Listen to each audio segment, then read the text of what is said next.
Salut à tous, c'est Antoine, j'espère que vous allez bien. On se retrouve pour la petite vidéo de fin de semaine. Donc on va voir un petit peu qu'est-ce qui se passe sur les marchés, on va faire un petit point sur l'analyse technique, d'accord? Donc là on commence tout de suite avec le Dow Jones. Donc le Dow Jones, donc là je suis sur un graphique 4 heures, donc toutes les bougies que vous voyez représentent donc 4 heures de cotation. Donc alors sur le Dow Jones on peut voir que il n'y a rien eu de nouveau, hein. Voilà, on oscille entre les, voilà, on a fait 32 500. 32 400, 30 500 au plus bas. Et là, donc, on assiste à une résistance sur les 33 300, 33 400. Donc voilà, on oscille pour l'instant là-dedans. C'est vrai qu'il n'y a pas forcément de gros mouvements. On a eu une petite stabilisation. Il faut savoir que c'est tout à fait normal après ce qui s'est passé ces derniers jours. On peut voir qu'on a quand même eu un fort flux baissier. Donc là, on a assisté à une petite période de stabilisation. Donc c'est tout à fait normal. Donc là, on peut voir actuellement que le cours il bloque sur les 33 000 hein, qui servent clairement de support. Hein. Vous pouvez voir que on a eu un point de contact ici, un autre ici, un autre là. Et donc là, vous voyez que on a fait une cassure par le bas. Derrière, on revient à faire une belle bougie verte, donc une réintégration. Et là, vous voyez qu'on bloque clairement sur ce niveau-là. Donc il faudrait qu'on ait une petite cassure quand même des 33 000, 33 100 assez franches, d'accord? Donc en clôture, pour qu'on puisse dire, voilà, espérer avoir quelque chose de plus intéressant et donc reprendre les signaux acheteurs. Voilà, donc pour l'instant on en reste là, tout comme le Nasdaq qui est sur la même configuration. Donc le Nasdaq, on a eu les 13 000 qui ont été bien défendus ces derniers jours. Là c'est pareil. Pour le moment, on bloque clairement. Vous voyez que cette résistance, donc qui a déjà servi de résistance une fois ici. Après, donc on a eu euh, ce niveau-là qui a servi de support encore une fois. Donc on est quand même sur une belle polarité. Et là, c'est pareil, hein, tant qu'on cassera pas franchement ces niveaux-là, donc tant qu'on cassera pas les plus haut, donc si je me mets en 4 heures on y verra plus clair, donc tant qu'on cassera pas si vous voulez ces niveaux-là, donc c'est-à-dire les anciens plus hauts qu'on a eu juste ici, hein, donc ça correspond aux 13 800, tant qu'on n'aura pas une vraie cassure effectivement de ces niveaux, voilà, on n'aura pas de nouvelles tendances haussières ni de nouveaux flux haussiers sur le court terme. Voilà, pour l'instant on reste dans ces niveaux-là, donc pareil, un petit range pour le Nasdaq avec un niveau bas à 13 100 et un niveau haut à 13 800. Allez, je fais un petit point également sur le DAX, hein. Donc le DAX c'est pareil, donc le DAX lui il est un petit peu différent. Donc en daily c'est pareil, on a cette très belle zone, hein, donc je vous en avais déjà parlé, c'était les plus hauts les anciens plus hauts, donc avant la crise du Covid, hein, qu'on a eu juste ici. Donc après on a à nouveau eu quelques points de contact à ce niveau là, et là vous voyez que si je me mets en 4 heures, on a eu clairement une réaction. Regardez un petit peu, donc on a une belle impulsion haussière et derrière bam, le marché il vient se calmer, puis il est en train de corriger en tout cas sur excusez-moi, sur le court terme. Vous voyez clairement que cette zone pour l'instant elle fait vraiment office de résistance. On a eu des très belles réactions sur ces niveaux là, donc là c'est pareil, hein, si on veut reprendre quelque chose sur le court terme, du moins un flux haussier sur le court terme, il faut clairement qu'on casse donc les plus hauts pour espérer à nouveau avoir donc un nouveau flux haussier donc sur des unités de temps assez courtes. Voilà, donc là c'est pareil, pour l'instant on a ce support qui a très bien tenu les 12 500 et on a ce haut donc 14 000 qui pour l'instant fait donc office de résistance. Allez, petit point sur les matières premières, très rapidement. Donc matières premières c'est pareil, alors les matières premières qui ont explosé, donc là je suis sur le gold, donc vous voyez qu'on a quand même eu effectivement un gros flux acheteur, et là on vient se calmer depuis quelques jours, hein, ce qui est tout à fait normal après une grosse hausse. Encore une fois, le marché il va pas faire que monter, hein, on assiste bien à des corrections, et là vous voyez clairement que le cours est en train de bloquer sur cette zone des 1960. Alors moi j'aimerais bien un petit retour sur 1960 pile, sur les anciens plus hauts, donc 1960, 1965 pour retenter un achat et m'insérer donc dans la tendance. Et si par contre on casse les 1960, je ferai le scénario inverse et je vendrai pour aller chercher donc les 1900. Voilà, tout simplement c'est mon plan pour le gold, hein. Donc pour l'instant on est au milieu d'un petit peu de nulle part.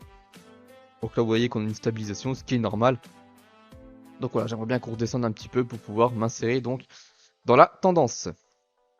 Silver, alors c'est la même, hein, je vous fais très rapidement, le silver et gold sont généralement bien corrélés. Donc là c'est pareil, on a eu une belle résistance des 26. Donc les 26 qui ont été faussement cassés, puisque derrière vous voyez que on a tout de suite réintégré, et là on est en train de bloquer clairement sur cette résistance. Donc là le principe est le même, hein, c'est voilà, on a une cassure, pullback et le but va être de se réinsérer dans la tendance. Pour l'instant on n'a pas de confirmation et si le scénario inverse se passe et qu'on recasse, on vend pour aller chercher les 24,40 et puis si jamais ça continue, on n'hésitera pas à vendre et prendre donc des renforts. Pétrole, allez, je vous fais un petit point sur le pétrole, très intéressant également, hein, puisque vous voyez que le pétrole il a complètement explosé ces derniers jours. Et là, donc, on a eu cette belle bougie rouge qui vient clairement se reposer sur les 110, hein, donc les 107, 110. Donc, si vous voulez, si je me mets en daily et qu'on dézoome un petit peu, alors on va se mettre en hebdomadaire, on verra mieux. Vous voyez que ça correspond, voilà, clairement à ces niveaux-là qu'on a eu juste avant. Voilà, c'était des niveaux en 2011, 2012, 2013. Donc voilà, on a eu des points de contact à ce niveau-là. Et vous voyez clairement que le marché, il a cassé ce niveau-là pour ensuite se réappuyer dessus. Donc là, c'est pareil, hein, pour le moment. Tant qu'on ne cassera pas ce petit support qu'on a à la baisse, hein, qui correspond donc grosso modo au 106, 107. Là c'est pareil, hein, on aura toujours des achats à tenter pour encore une fois s'inscrire dans la tendance. Si par contre on casse les 106, je pense qu'il y a des grosses ventes à faire, d'autant plus que si je vous montre un petit peu le RSI, vous pouvez voir que on est clairement sur un support. Donc regardez un petit peu ce support assez intéressant, hein, si on dézoome un petit peu, voilà, je pourrais même l'agencer un petit peu, voilà. Donc on est clairement sur un support, donc pour l'instant on est en plein dessus. Je vous rappelle qu'on est quand même passé en dessous des 50 en 4 heures. Donc là on a eu la cassure, le petit pullback et là on vient clairement se reposer sur les 43. Donc ce qui voudrait dire que si on casse les 106, ça voudrait dire qu'on casse également le RSI sur les 43. Et là ce sont des gros signaux vendeurs. Voilà, donc ça c'est pour les matières premières. Je vais en finir avec le Forex. On va faire un petit point Forex. Donc le Forex, alors si je vous prends les paires principales, à savoir euro-USD, hein, donc euro-USD. Attendez, je vais vous prendre un graphique. Voilà. Donc euro-USD, si je descends hop, un petit peu moins RSI, qu'on se met en hebdomadaire, donc on peut voir effectivement qu'on a une grosse zone là qui est travaillée par le marché. Hop, je vais vous la tracer comme ceci. Voilà, donc là on a quelque chose d'intéressant à ce niveau-là, d'accord, hein. Donc là effectivement, vous pouvez voir que c'est une très grosse zone et là vous avez clairement en daily le cours qui vient s'appuyer sur cette zone pour ensuite repartir à la hausse. Et là vous voyez qu'on redégringole à nouveau. Donc voilà, encore une fois, il y a de fortes probabilités qu'on vienne retester cette zone-là. C'est une zone que je vais travailler en achat. Encore une fois, quand vous avez des gros niveaux comme ça, des grosses zones mensuelles comme ça à travailler, il faut pas hésiter. Voilà, ça marchera pas forcément toujours du premier coup. Il va peut-être falloir s'y reprendre à plusieurs fois, hein, d'accord. Vous voyez bien que celui qui a acheté sur confirmation avec cette bougie là, derrière, bon, voilà, voilà, il a fait quasiment 200 pips quand même. Et derrière, vous voyez que c'est en train de redégringoler, donc c'est pas impossible qu'on revienne retester cette zone là pour ensuite repartir comme ça, hein. Et puis encore une fois, le scénario catastrophe peut aussi arriver, on peut très bien casser, et à ce moment-là, il faudra vendre la cassure de ce gros niveau. Allez, je vais en finir avec GBP-USD, qui est pareil, une paire assez classique. Donc là, c'est pareil, hein, GBP-USD, regardez, on a un très gros niveau de polarité en hebdomadaire, donc là, qui a servi d'abord de résistance, résistance, résistance, résistance, puis là, donc, ça a servi de support. Et là, vous voyez clairement qu'on a cassé, regardez un petit peu, on est venu casser, faire le pullback, et derrière, bam, vous voyez que c'est en train de retomber. Donc là, c'est pareil, ce ne sont pas des beaux niveaux à voir, étant donné qu'après, les prochains supports, ils sont ici, quoi. Voilà, si je vous prends une ligne et que je vous la mets là, voilà, vous avez un support ici, donc résistance, résistance, support, résistance. Donc là, on a un très gros niveau sur les 1,27, hein, qui est un niveau psychologique en plus de ça. Donc c'est ce qu'il va falloir surveiller pour ces prochains jours. Et encore une fois, donc il va falloir travailler ce niveau à l'achat. Voilà, très gros support qui peut très bien tenir. Et donc encore une fois, c'est ce qu'il va falloir donc regarder pour ces prochains jours. Voilà, bah écoutez, je pense avoir fait un point global. Donc la situation reste toujours la même, hein, avec ce conflit qu'on a donc russo-ukrainien, d'accord, hein. Donc pour l'instant, bon bah voilà, vous pouvez voir que les indices se stabilisent, hein, ce qui est tout à fait normal. Encore une fois, on peut assister à une baisse encore plus importante, hein. On ne sait pas ce qui va se passer. On ne sait pas non plus ce que Poutine est capable de faire. Donc, on reste toujours prudent. Et dans ces moments-là, voilà, moi, je vous conseille de réduire un petit peu vos tailles de position au vu de la volatilité. Et surtout, pour ceux qui traitent seuls, mettez des stops un peu plus larges avec la volatilité.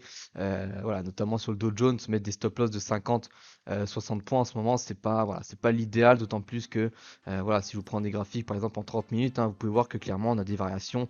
Voilà, on prend ici 32 800. 33 200 par exemple en seulement quelques heures. Vous voyez que Dow Jones reprend 400 points pour en reperdre 400, etc. Donc ouais, faut être vigilant. Le but reste de préserver son capital avant tout. Donc on ne fait pas n'importe quoi. Et puis moi, si j'ai quelque chose d'intéressant, comme d'habitude, je vous envoie un signal. Allez, très bonne fin de semaine à tous et à toutes. Et je vous dis à plus tard. Ciao, ciao.